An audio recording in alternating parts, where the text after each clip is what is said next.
Okay, so it's always a challenge when you get a call to come to New Beginnings and speak because this group is like no other group out there. There's a couple of reasons. First of all, they're your peers. So how the hell do you speak to your peers? There's like 100 years of experience in this room on this side, 5,000 years on this side. How do you speak to these people? It's really, really intimidating. And second of all, you can't fool them.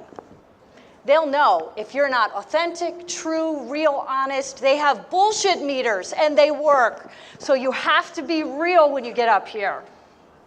So with that being said, what do I talk about? Always a challenge. So since I have nothing to teach, I thought maybe we just have some fun. Anybody want to have fun? Let's have fun! So I want to talk about my nail girl, Janine. Okay. So ladies, we get our manicures, we get our pedicures every couple of weeks, and when you tend to go to the same place over and over, they give you the same lady over and over. So I have a standing appointment every 3 weeks with Janine, and she does my nails. So I'll set the stage a little bit for you. Janine is Vietnamese. She's beautiful. Peter, that's Janine. She's petite, she's tiny, she's super thin, she's gorgeous. And she's married, but she has no kids, which translates into she's got a ton of money.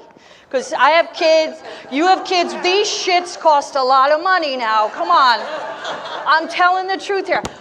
Perfect example, my son Cooper, who's in third quarter at Life University. Cooper, where are you, baby? Yes? Cooper grew up at New Beginnings in a stroller in the kids' room for 15, 20 years hearing me speak. But now he's in chiropractic school, so he's important. He's got to come hear Mommy speak. I have to buy the kid a freaking plane ticket to come up here and hear me speak. But it's my Koopy. I love my Koopy. He's my favorite. I'd do anything for Koopy. Absolute favorite. Don't tell your sisters. Okay, so back to Janine. I'm sitting in her chair, and we're talking about fashion because I love fashion. I love couture. I just love it. And she's very into fashion, and she's telling me all about her new Dior purse that she bought to go with her new Dior shoes. And we're talking about it, and she looks fabulous. She's got on a pink Angora sweater, black trousers, the Dior pumps. She's got on a Dior scarf. She looks like $1 million, right? So through our conversation, I say to her, Janine, I would love to go to work looking how you look. However, I can't. I have a very physical job, and I have to be able to move around, so I can't go to work looking like you. To which she responds with the finger. No, Carol. You used to dress very elegantly, but you got lazy in your appearance when you got old. Okay? So you remember earlier I was talking about that bullshit meter? Well, this was some bullshit right here. So she got my Italian up. I thought really hard about throat punching her. But I didn't. I controlled myself, and I said, Janine, you do realize you just insulted me. And she said, with the finger, no, Carol. I'm keeping it real for you. I'm telling you the truth. And I'm being very honest. Real, truth, honest. In the office and with the patients, we should always, Peter, keep it real. Always. Tell the truth and be honest.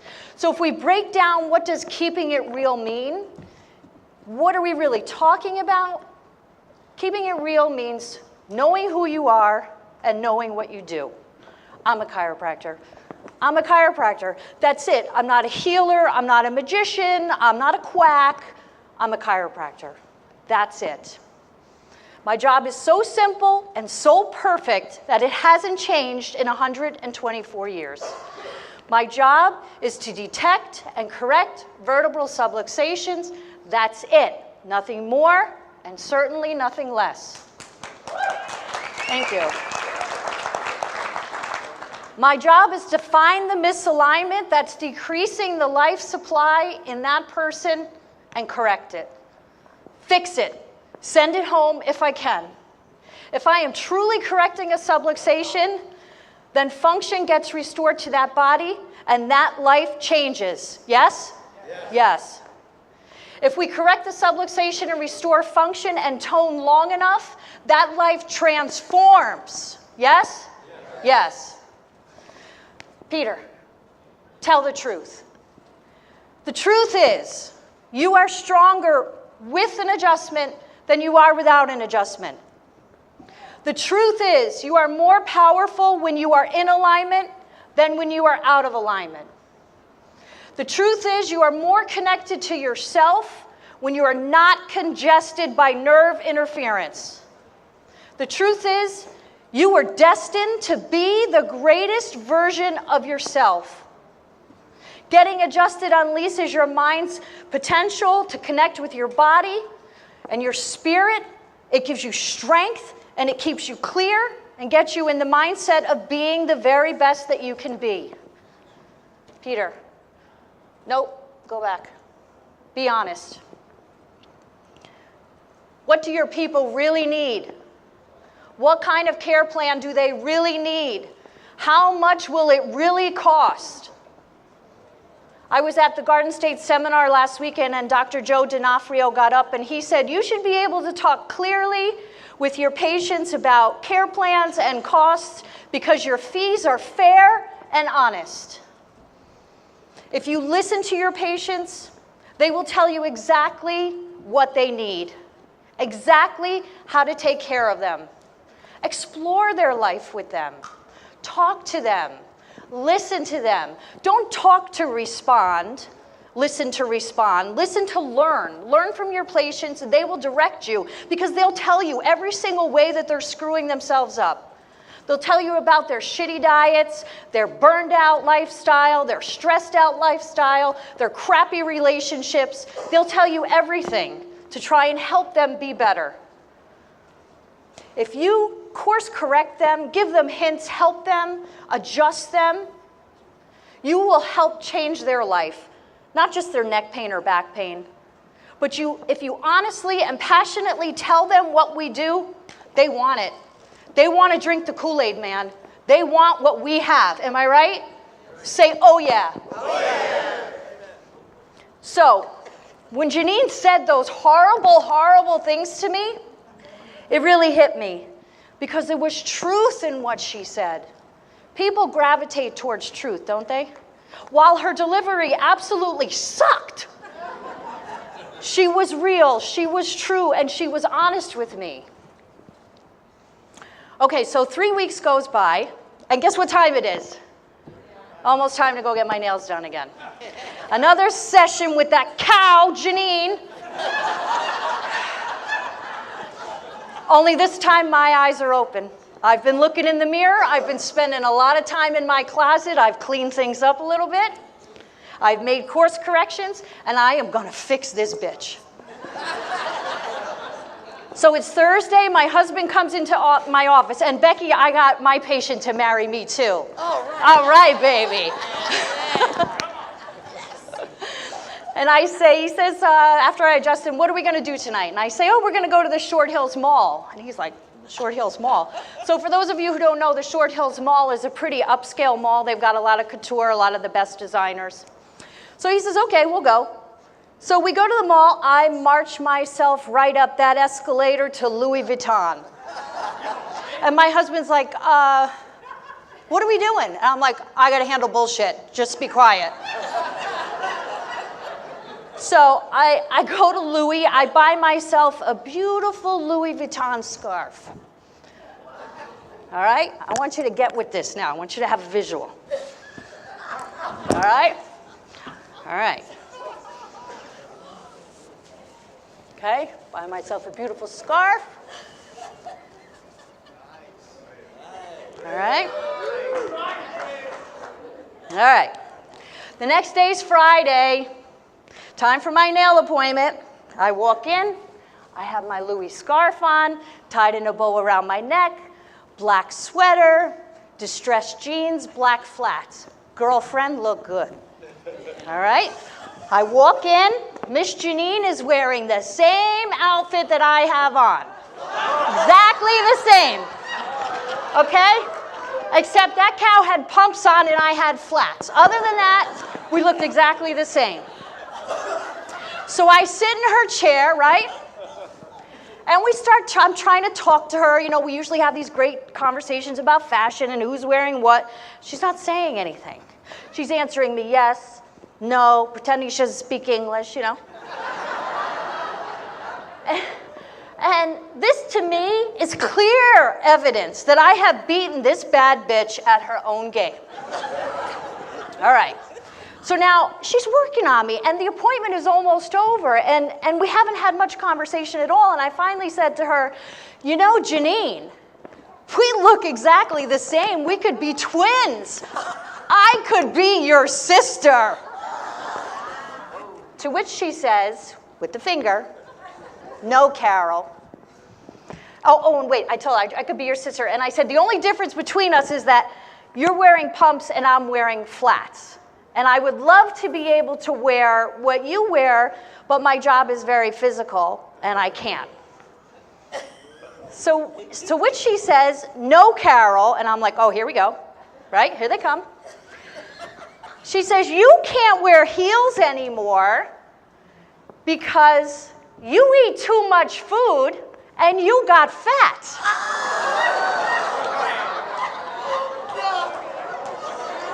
So just in case I didn't get the message, she goes on to say, you're too heavy for your heels. Oh my God.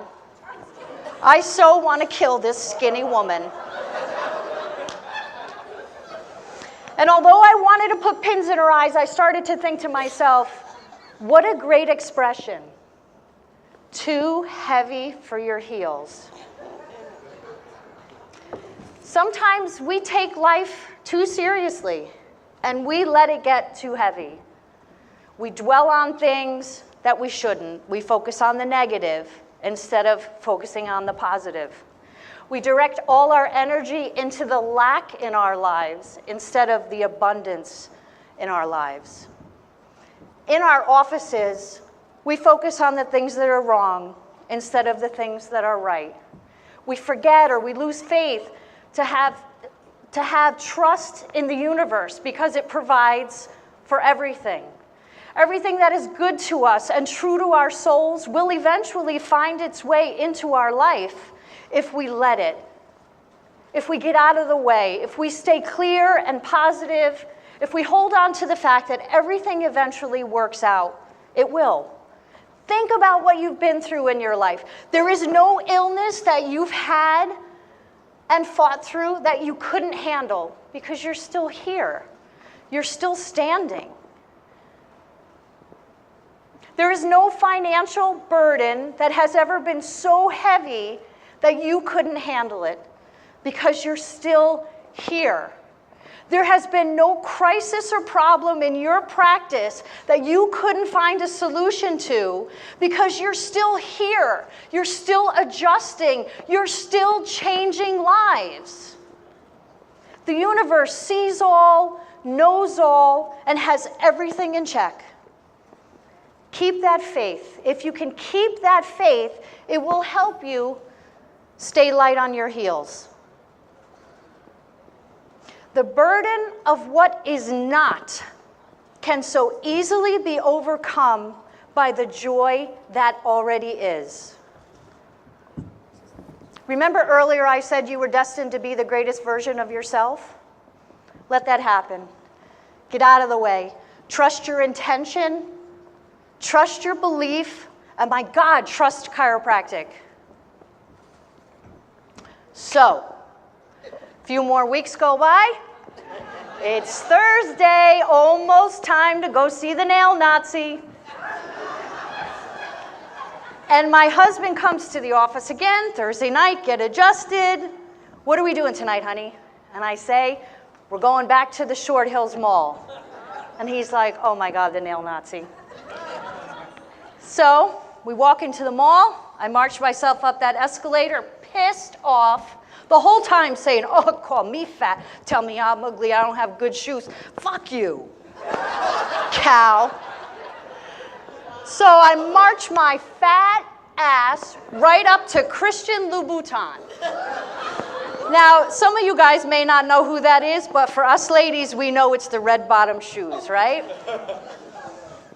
So I go into Louboutin, the sales girl meets me at the door. She says, hello, welcome to Louboutin. How can I help you today? And I tell her, I'm looking for a pair of shoes. I really don't know what I want, but hopefully when I see them, I'll know them, blah, blah, blah. I tell her, my name is Carol. What's your name? And she says, oh, hello, Carol. Welcome to Louboutin. My name is, wait for it, Janine. I look at my husband, he looks at me, I'm like, no frickin' way. Janine. So I find a pair of shoes, I go to the register with them, and I get to the register, and she says, you know, Carol, she didn't put the finger up, though. You know, Carol, we just got a new bag in that goes with these shoes. So if you'd like to see the bag, it's really beautiful. I can show it to you. So of course I'm like, oh, yeah, I want to see the bag. It matches the shoes. It's beautiful. I look at my husband. He's like, oh. So of course I get the bag too. So I want you to have a visual.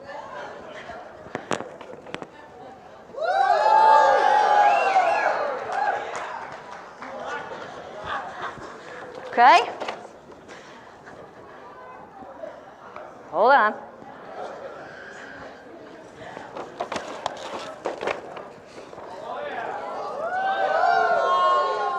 All right, here we are. So, the next day I walk into Janine's salon. Jeans, black sweater, scarf, shoes, bag, and I'm sitting in her chair, she's painting, she's filing, the time is going by, the time is going by. Finally, what does she say to me? Nothing.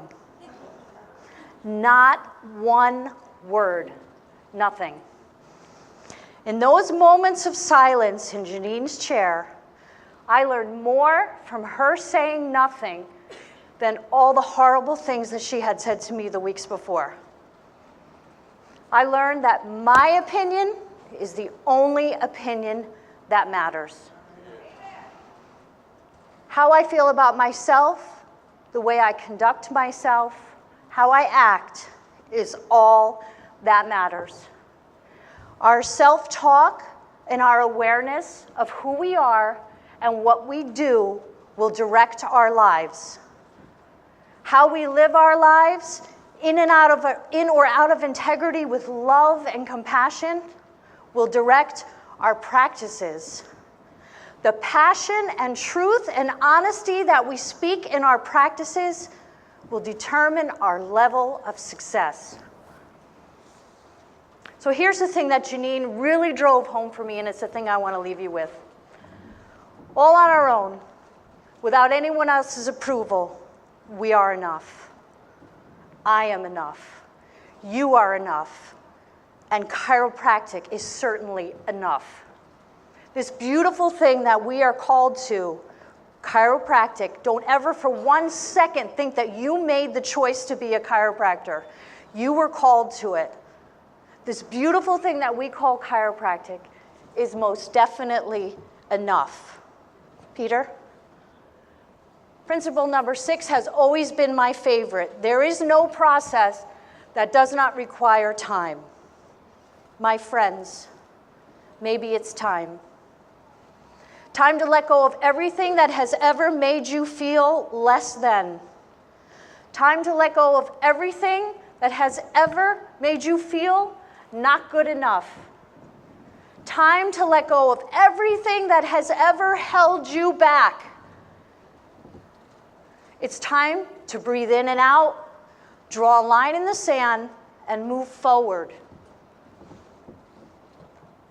Move forward knowing that within you is an innate force that has tried every second of every minute of every day since you've been born to move you to the place that you're supposed to be.